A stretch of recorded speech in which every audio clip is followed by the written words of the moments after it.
આજે આપણે ક્રાઇમ રિપોર્ટમાં વાત કરીશું પોરબંદરમાં આવેલ એક ક્રેડિટ સોસાયટીની, જેનો સંચાલક પરિવાર કરોડોનું ફુલેકું ફેરવી ગયો હતો।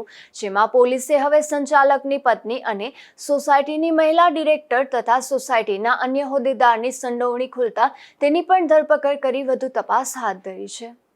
પોરબંદરની SBS કોલોનીમાં રહેતા અને ઇલેક્ટ્રિક બાઇકનો વેપાર કરતા જયેશ દેવસીભાઈ વરવાડિયાએ ગત ડિસેમ્બર માસમાં કમલાબાગ પોલીસ સ્ટેશનમાં ફરિયાદ નોંધાવી જણાવ્યું હતું કે વાડી પ્લોટ શાક માર્કેટમાં જલારામ ક્રેડિટ કોઓપરેટિવ સોસાયટી નામની સહકારી મંડળીના મેનેજર સંજય વિનોદરાય દાવડા તેમજ ડાયરેક્ટર તરીકે તેમના પત્ની કે જેઓ ક્રીમન બ્યુટી પાર્લર પણ ચલાવતા હતા તે સપનાબેન હતા। વર્ષ 2014ના અરસા પછી સંજય, સપના તથા મદદગારી કરનાર તેનો પુત્ર મનન સહિતનાઓએ કાવતરું રચી થાપણદારોને લોભામણી લાલચો આપી અને તેમની પાસેથી આશરે 8 કરોડ રૂપિયાથી પણ વધુ રકમ મેળવી લીધી હતી। આ રોકાણકારોને સમય મર્યાદામાં નાણાં પરત ચૂકવ્યા ન હતા, જેથી પોલીસે ત્રણેય વિરુદ્ધ નવા કાયદા મુજબ ગુનો નોંધ્યો હતો। ત્યારબાદ પોલીસે સંજય તથા તેના પુત્ર મનનની ધરપકડ કરી જેલ હવાલે કર્યા હતા, જ્યારે સપનાએ હાઈકોર્ટમાં આગોતરા જામીન મૂક્યા હતા, જે નામંજૂર થયા બાદ છેલ્લા 1.5 માસથી પોલીસને હાથ લાગી ન હતી। તે પોરબંદર આવી હોવાની માહિતી મળતા મદદનીશ પોલીસ અધિક્ષક સાહિત્યાવી તથા કમલાબાગ પીઆઈ આરસી કાનમિયા સહિતનાઓએ તેને ઝડપી લીધી છે અને આટલો સમય સુધી તેને કોણે આશરો આપ્યો, કુલ કેટલી રકમનું કૌભાંડ કર્યું છે તેમજ કૌભાંડના નાણાં કોને આપ્યા છે તે સહિતના મુદ્દે વધુ પૂછપરછ હાથ ધરી છે। બીજી તરફ પોલીસ દ્વારા સમગ્ર કૌભાંડની ઊંડાણપૂર્વક તપાસ કરવામાં આવતા આ કૌભાંડમાં સોસાયટીમાં શરૂઆતથી જોડાયેલ હોદ્દેદાર મુંજાજી ઓડેદરાની પણ સ્પષ્ટ સંડોવણી ખુલી હતી। સોસાયટીના એકાઉન્ટમાં અનેક ટ્રાન્ઝેક્શનમાં મુંજાજીની પણ સહી હતી, ઉપરાંત તેના પોતાના ખાતામાં પણ લાખોની રકમ જમા થઈ હોવાનું પોલીસ તપાસમાં સામે આવ્યું હતું। આથી પોલીસે મુંજાજીની પણ ધરપકડ કરી વધુ પૂછપરછ હાથ ધરી છે। इसमें दिसंबर 29 2024 में इसके ऊपर एफआईआर हुई है ये केस में। उसमें 3 अक्यूज थे, एक संजय दावड़ा था, दूसरा सपना दावड़ा था और उनके बेटे मनन दावड़ा था।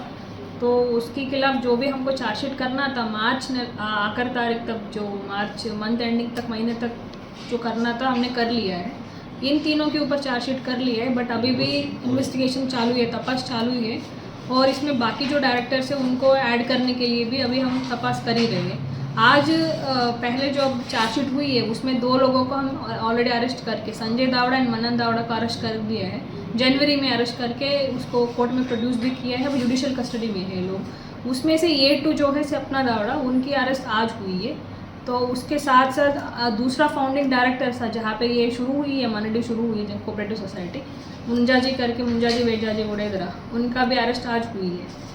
उसका क्या रोल था मुंजाजी का? मुंजाजी और इसमें सपना, संजय, मुंजाजी तीनों का रोल ऐसा था, they are all founding directors. पहले से जब मंडी शुरू हुई है तब से इनकी रोल एक्टिव था, वो शुरू करने में भी वही शामिल था। बाकी जो डायरेक्टर्स है उनकी रोल अभी भी तपास में हमको आने के बाकी है। पहले से ही लास्ट तक तो यही लोग थे।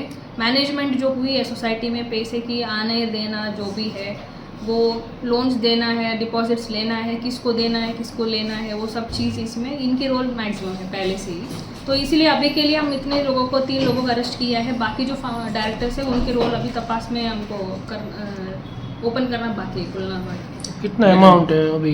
ये अमाउंट जो फ्रॉड हुआ है वो कितना है और अभी तक जो कार्रवाई हुई है उनमें क्या मालूम हुआ है, किस तरह से ये लोग ऑपरेट करते थे? अभी तक 7 to 8 करोड़ की जो डिपॉजिट्स हुई है उसके बारे में हमारे पास स्टेटमेंट्स आए हैं। उसमें ठराव बुक में ऐसा लिखा हुआ था कि डायरेक्टर्स संजय दावड़ा को अथॉरिटी दिया है कि आप जाके डिपॉजिट से पैसे ले लो।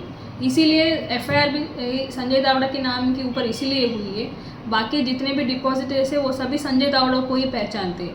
पीछे जो डायरेक्टर्स है, डायरेक्टर्स इनको अथॉरिटी दिए है आप जाके कलेक्ट करके आ जाना। इसीलिए अभी तक डिपॉजिटर्स जो स्टेटमेंट हमको दिया है इसमें हमने इतने इन्वेस्ट किया है, हमको वापस नहीं आया है, वो जो भी स्टेटमेंट्स हमने लिखवाया था डिपॉजिटर्स के साथ, रोकनदार्स के, वो स्टेटमेंट में संजय का नाम इसलिए आया है और बाकी के डायरेक्टर्स का नाम और अभी तक आया ही नहीं। बट बैक एंड में जो सोसाइटी के काम के अंदर जो बात होती है कि क्या क्या काम होती है, जैसे कि जलाराम कोऑपरेटिव क्रेडिट सोसाइटी की union bank of India, corporation bank of India में एक बैंक अकाउंट है, उसमें से पैसे लेना देना कैसे निकालना है, उसमें 3 लोगों का रोल है, इसमें पावर होती है उन लोगों का, संजय मुंजाजन, सपना दावड़ा, इन तीनों का चेक्स साइन करके वो निकाल रहे हैं, तो वो तीनों का रोल भी इम्पोर्टेंट मेजर रोल है इसमें। अब आगे क्या प्रोसीजर होगा उसके? अभी तक जो हम 90 दिन में किया है, इसमें हम आइडेंटिफाई किया है कि डिपॉजिटर्स कितने हैं, अभी तक कितना अमाउंट डिपॉजिटर्स इनको पैसा रखा है। उसके बाद हमको यहाँ से कितने लोग को लोन गया है वो हमने निकाला है। थोड़ा अभी तक इतना पता चला कि जितने भी डिपॉजिट अमाउंट आए हैं उसमें से 2-3 करोड़ का अमाउंट ही हमको लोन में दिलवाया है। बाकी अमाउंट जो है वो कहाँ गई वो अभी तक ऑन पेपर पता नहीं। तो पुलिस डिपार्टमेंट में से हम एक ऑडिटर को हायर कर रहे हैं, CID क्राइम गांधीनगर को लिख के, वहाँ से एक ऑडिटर की अपॉइंटमेंट होगी। उनकी ऑडिट में हमको पता चलेगा कि जो भी पैसे इसमें आ रहे हैं वो कहाँ जा रहे हैं। उसके लिए रिपोर्ट 1 महीने के अंदर आ जाएगी इसमें। આ કૌભાંડનો કુલ આંક 15 કરોડ રૂપિયાથી વધુ હોવાનું પણ ચર્ચાઈ રહ્યું છે। ત્યારે સપના અને મુંજાજીની પૂછપરછ બાદ જ તમામ હકીકતો સામે આવશે। હાલ તો તમામ રોકાણકારો રાતે પાણીએ રડી રહ્યા છે। નિપુલ પોપટ સાથે અશોક થાનકી, ગુજરાત ન્યૂઝ, પોરબંદર।